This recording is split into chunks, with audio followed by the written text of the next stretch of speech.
Hey folks, so the topic is what to do if you don't know where you're headed in life, or if you've taken the right path. The funny thing is, this question came up so much for me, for people I know, between their ages of 25 to 30. I think that's the biggest time where you feel like, have I chosen the right path? Am I doing the right thing? And this and that. First thing I would tell you is part of you is going to worry about it, and you'll just have to deal with that discomfort, because you're never going to know. I know people who went to uni, they did like computer science for 1 year, didn't like it, then they did pharmacy, didn't like that, they didn't even end up doing the things they got degrees in. So if you are one of the few very lucky people who know what you're doing and you know it, that is your purpose, you're very lucky.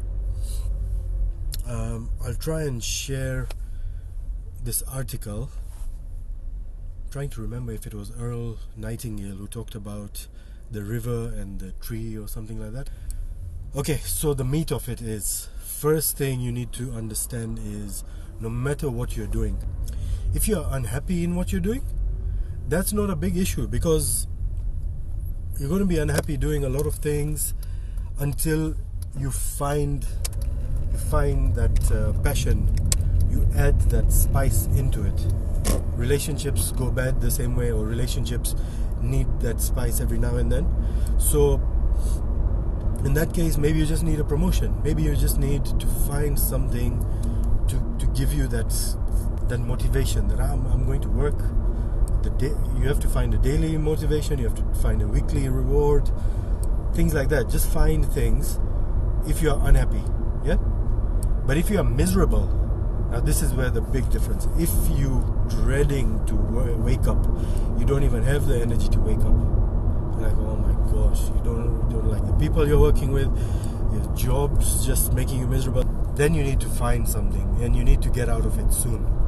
So I don't know if this diagram or this model is called anything, like a vocation Venn diagram or whatever, but there are 3 circles. Think of 3 circles intersecting each other, and you have what you love doing or what you want to do. Then you have what you're good at.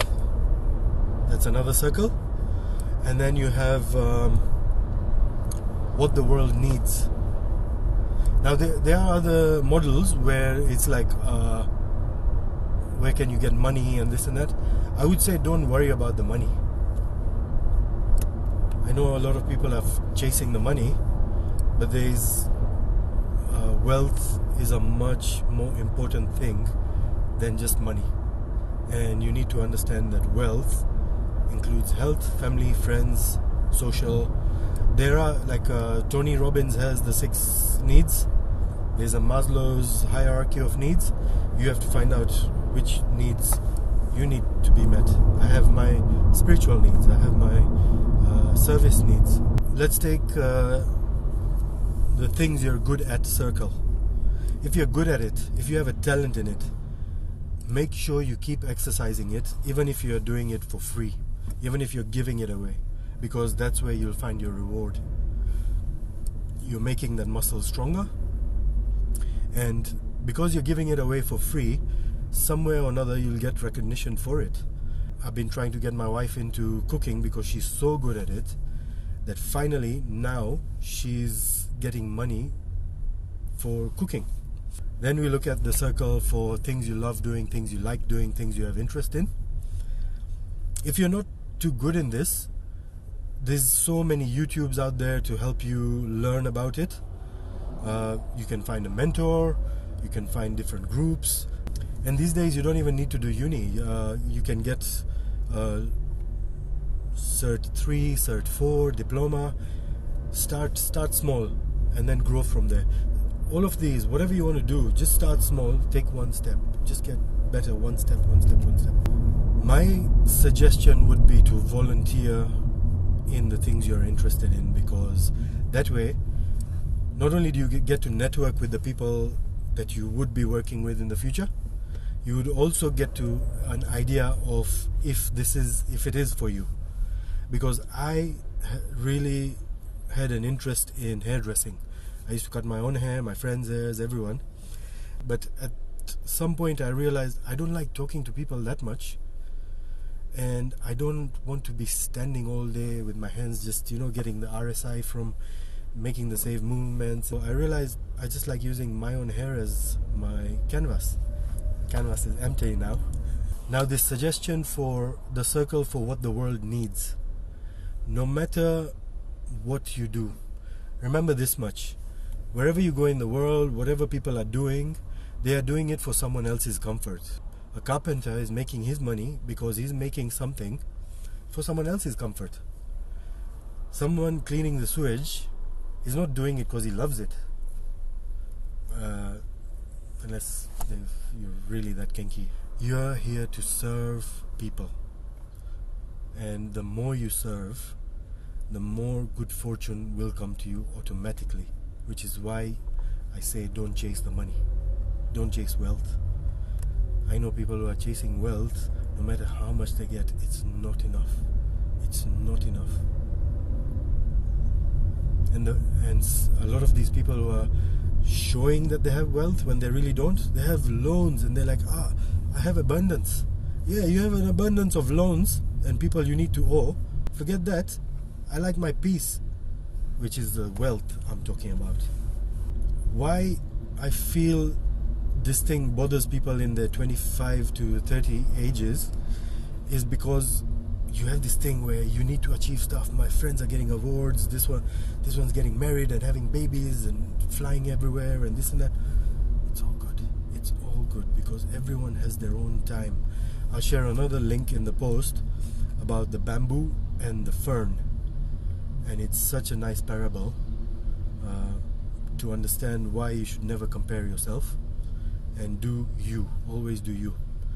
Look at Colonel Sandals. That KFC guy, what's his name? Colonel...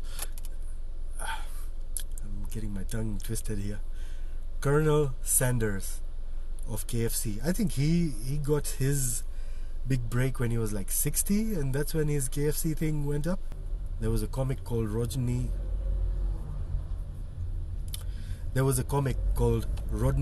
Dangerfield, and he was just constant failures, but at the same time he did what he loved. He followed that passion through and through like a blind man.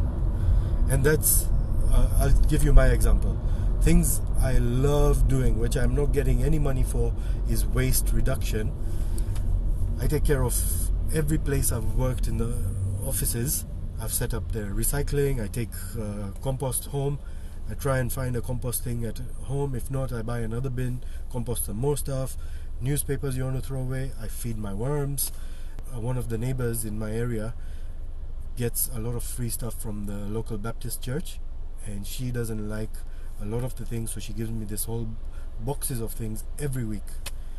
And that's how my wife made that apple cake, which a customer paid to get made again and again. So don't give up on yourself, and don't let this thought get the best of you.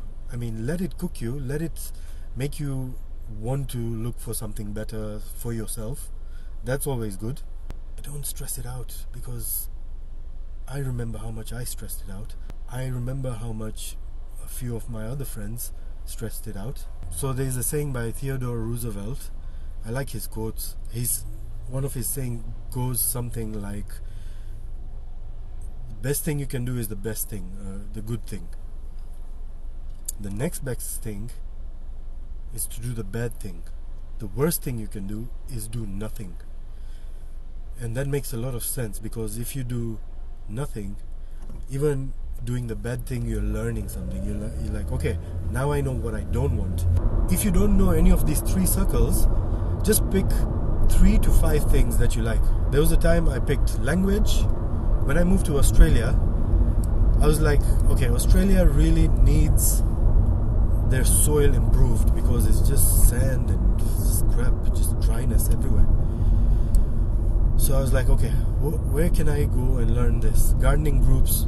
I went to some tree workshops, tree lopping, waste reduction, this, that. One thing led to another, and I kept networking with people until I changed my whole blog, because I got involved with permaculture groups, gardening groups, and now, even though I'm not making any money on it, just spending my time on doing things that make my wealth grow has fulfilled my life so much more than anything else. So yeah, all the best in whatever you choose. And if you're lost, you still can't find anything, message me and we can figure out what small steps we can take to help you get realized. See you next time.